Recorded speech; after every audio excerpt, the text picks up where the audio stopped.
கம்பனை சொன்னார். கம்பன் மிகப்பெரிய தீர்க்கதரிசி. ராமாயணத்தை எடுத்து பாருங்களேன்.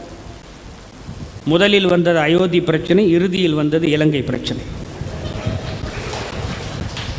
வந்துதா? அதேதானே. அவங்களே அயோத்தி பிரச்சனை. யார் நடுவில்? ஏதாவது முதலில் வந்தது அயோத்தி பிரச்சனை, இறுதியில் வந்தது இலங்கை பிரச்சனை. அப்படிதான் இருக்கிறது. ஏனென்று கேட்டால் ஒன்றை மட்டும் நான் சொல்ல வேண்டும்.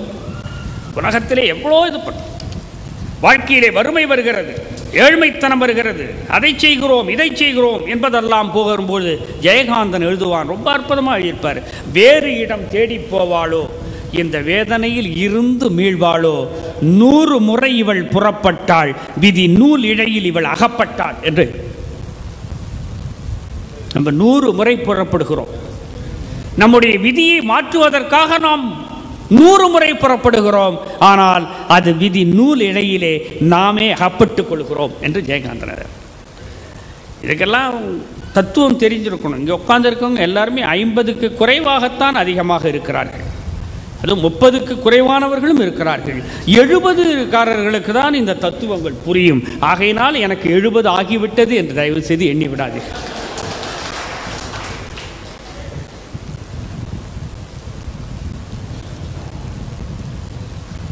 வறுமை இருக்கிறதே, அது அறிவாளி ஆக்கிவிடும். இன்றைக்கு இருக்கிற அறிவாளிகள், இன்றைக்கு இருக்கிற மிகப்பெரிய ஜாம்பவான்கள்லாம் வறுமையில் அடிப்பட்டவன் தான் மேலே வந்திருக்கிறான். 3 வேளை சோறு சாப்பிட்டவே. ஆகையினால் நான் இனிமேலாவது சனிக்கிழமை விரதம் இருக்கலாம் என்று எண்ணுகிறேன். அவெல்லாம் விரதம் இருந்துதான் வறுமையை காட்டிக்கொள்ளலாமே தவிர தலையை சுற்றி சோறு இல்லைன்னே விரதம் படு. ஆனால் எவன் ஒருவனுக்கு வறுமை அவனை அப்படியே முத்தமிடுகிறதோ, வறுமை எவன் அருகில் அவனுடைய காதுகளில் வந்து சத்தமிடுகிறதோ, அவன் மிகச்சிறந்தவனாக அவனை உருவாக்குகிறான் என்று பொருள். எனவே நண்பர்களே, எதிலாவது ஒரு வறுமை இருக்க வேண்டும். நமக்கு அறிவில் வறுமை இருக்கிறது. ஒரு ஆள் கேட்டால் எத்தனை முறை வழிபாடு செய்ய வேண்டும்? எத்தனை முறை வழிபாடு செய்யணும்? பக்கத்தில் ஒரு ஆள் கேட்டான், எத்தனை முறை நீ நெல்லை குத்த வேண்டும்? நெல் குத்துறமே எத்தனை முறை? அரிசி ஆகிற வரைக்கும். அதே மாதிரி உன் மனம் பக்குவப்படும் வரை நீ வழிபட வேண்டும்.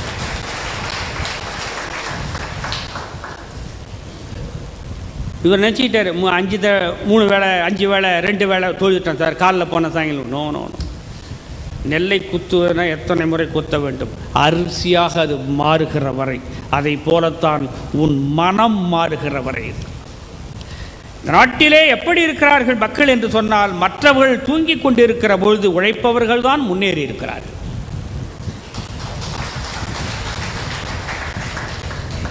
மற்றவர்கள் தூங்குகிற போது எவன் ஒரு விழித்திருந்து செயல்படுகிறானோ அவன் குறைந்தபட்சம் திருப்பூரில் பிறந்து விடுகிறான்.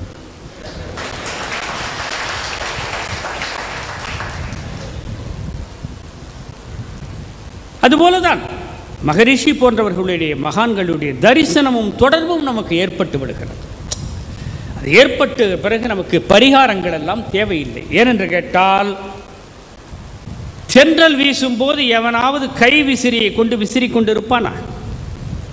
ஃபேன் ஓடிட்டோம் போட்டல என்ன? ஏனென்று கேட்டால், மகரிஷி போன்ற மகான்களுடைய நமக்கு தொடர்பு கிடைத்து விட்டது என்று சொன்னால் நம் வாழ்க்கை முறை மாறுகிறது என்று. இங்க உட்கார்ந்து ஒவ்வொருவரையும் கேட்கிறேன், என்னையும் சேர்த்து கேட்கிறேன்.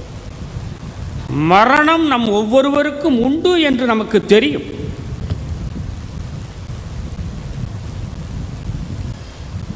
ஆனால் அந்த மரணம் நமக்கு மட்டும் இப்போது இல்லை என்பதும் நமக்கு தெரியும். அந்த மரணம் நமக்கு இப்போது இல்லை என்று மட்டும் நமக்கு தெரியும். மரணம் இருக்கிறது என்பது தெரிகிறது, ஆனால் அது நமக்கு இப்ப இல்லை சார்ன்றோம். எல்லோரும் வாழ ஆசைப்படுகிறார்கள். மரணம்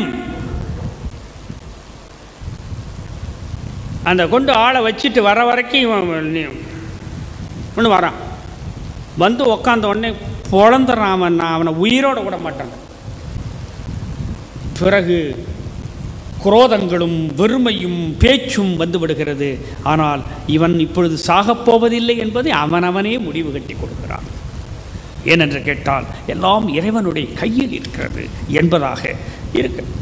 ஏனென்று கேட்டால் ஒன்றை சொல்லுகிறேன், நோய்க்கும் சாவு, நோய் இருக்கிறதே அதற்கும் சரி, சாவு இருக்கிறதே அதுக்கும் சரி, அது எல்லாருக்கும் பொது. ஏழைக்கும் அதுதான், பணக்காரனுக்கும் அதுதான். அதில் தான் கொண்டு வச்சான் ஆண்டவன். நோயா எல்லாரும் பணக்கார பிபி சார் இவருக்கு நான் சொல்கிறான் ஒன்று, அவருக்கு சுகர் இருக்குது சார், பட்டு பொள்ளாச்சி மகாலிங்கத்துக்கே சுகர் இருக்குன்னு நினைக்கிறேன் சொல்கிறேன்.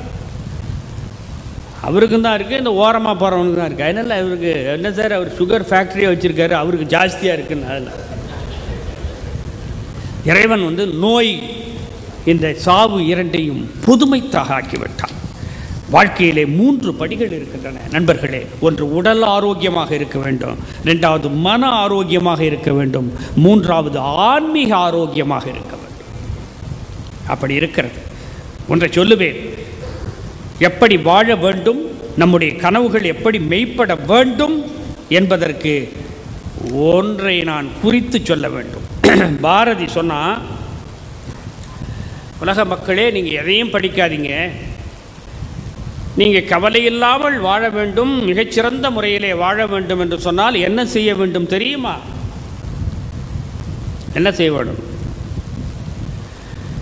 யாமறிந்த மொழிகளிலே தமிழ் மொழி போல் இனிதாவது எங்கும் காணோம்னு சொன்னான் இல்லையா?